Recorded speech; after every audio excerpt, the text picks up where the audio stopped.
मैं doctor Mahendra Kumar Sharma, associate professor in EAFM, सेठ RL Sahariya government college काला डेरा, M.Com final EAFM, paper number 201 economic administration and policy की unit second में मैं meaning and objective of industrial policy, औद्योगिक नीति का अर्थ एवं उद्देश्य के बारे में आज मैं आपको बताऊंगा।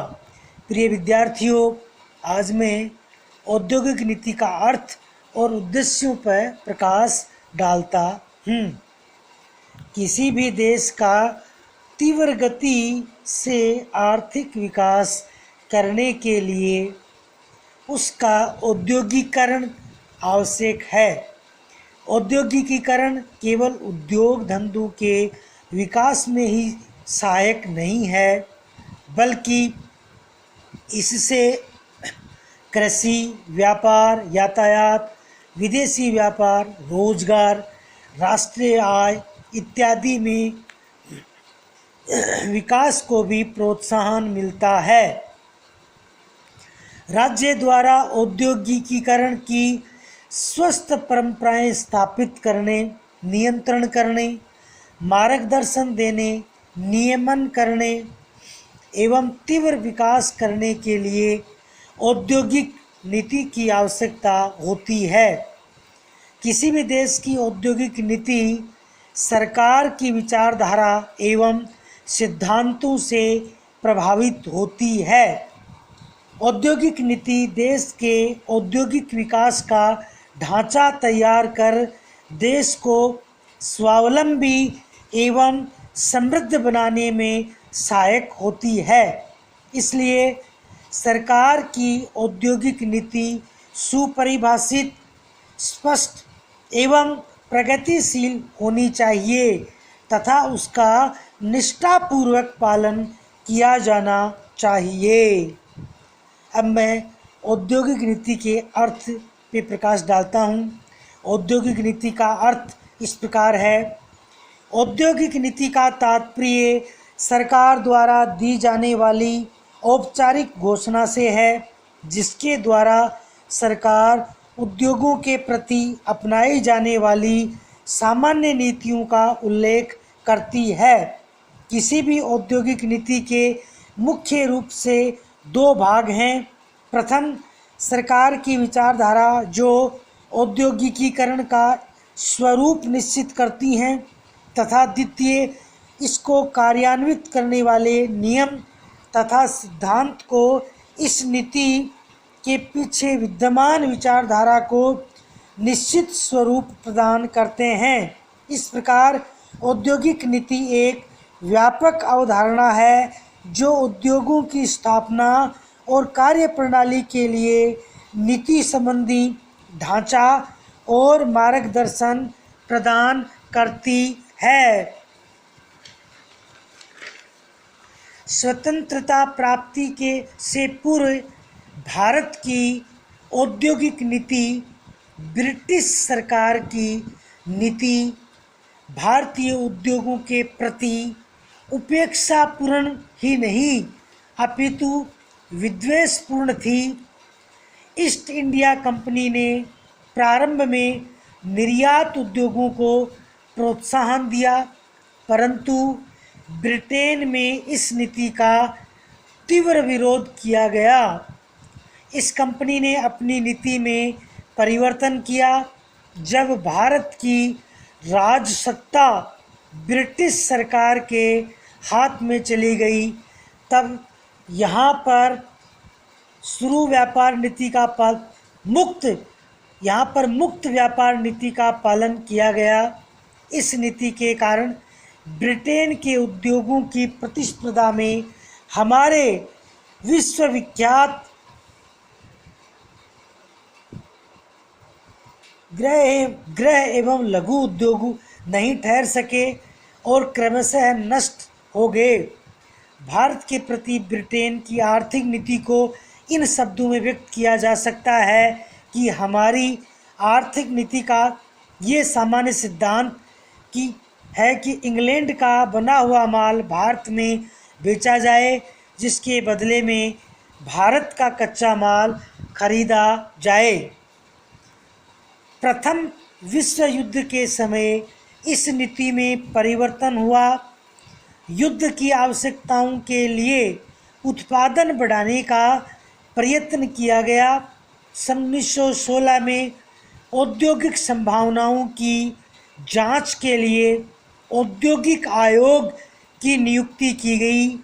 सन 1917 में इंडियन एम्यूनेशन बोर्ड की स्थापना की गई। इस बोर्ड ने भी औद्योगिक उन्नति की दिशा में कुछ प्रयत्न किए। सन 1919 में उद्योग को प्रांतीय विषय बना दिया गया। सन 1921 में प्रशुल्क आयोग की स्थापना की गई।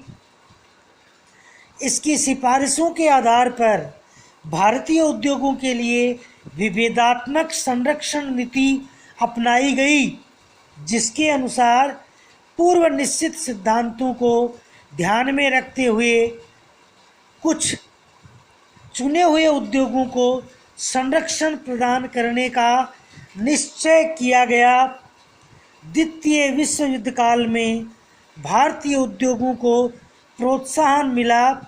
युद्ध काल में ही देश के आर्थिक विकास के लिए युद्धोत्तरकालीन पुनर्निर्माण समस्याओं पर विचार करने के लिए औद्योगिक समितियां बनाई गई। स्वतंत्रता प्राप्ति के पश्चात भारत की औद्योगिक नीति 15 अगस्त 1947 को भारत स्वतंत्र हुआ। जनता में नए विश्वास एवं आशा की लहर आई, परंतु उस समय की आर्थिक परिस्थितियां अनुकूल नहीं थी। देश विभाजन के कारण औद्योगिक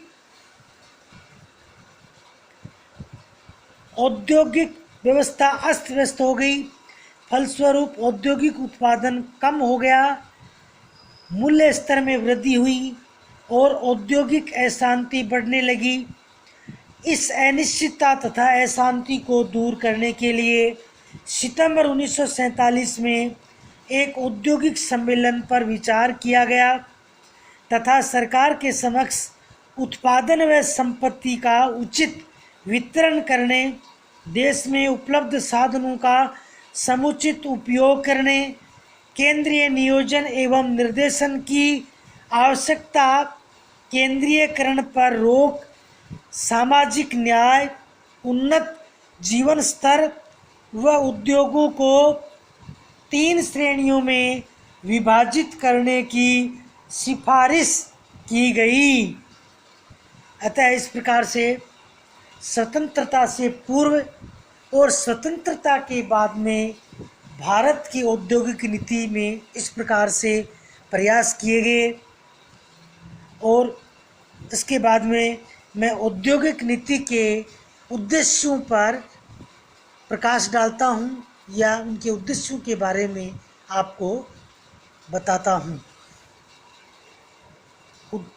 फर्स्ट उद्देश्य है प्राकृतिक साधनों का पूर्ण उपयोग करना।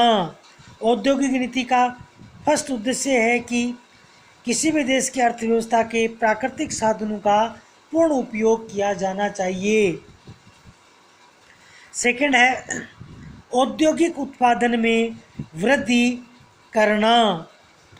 थर्ड है आधुनिकीकरण करना या आधुनिकीकरण को प्रोत्साहन प्रदान करना। फोर्थ है संतुलित औद्योगिक विकास करना। फिफ्थ है संतुलित क्षेत्रीय विकास करना। सिक्स्थ है आधारभूत एवं उपभोक्ता उद्योगों में सामंजस्य स्थापित करना। उसके नेक्स्ट है सेवंथ बड़े पैमाने के उद्योगों एवं लघु तथा कुटीर उद्योगों में समन्वय स्थापित करना। नेक्स्ट है 8वां पॉइंट, निजी क्षेत्र एवं सार्वजनिक क्षेत्र की सीमा का निर्धारण करना। उसके नेक्स्ट है 9 पॉइंट, मधुर औद्योगिक संबंध स्थापित करना। और लास्ट पॉइंट है 10, विदेशी सहयोग का राष्ट्रीय हित में उपयोग करना। अतः इस विश्लेषण में मैंने औद्योगिक नीति का अर्थ एवं उसके उद्देश्यों के बारे में आपको विस्तार से बताया गया है। धन्यवाद।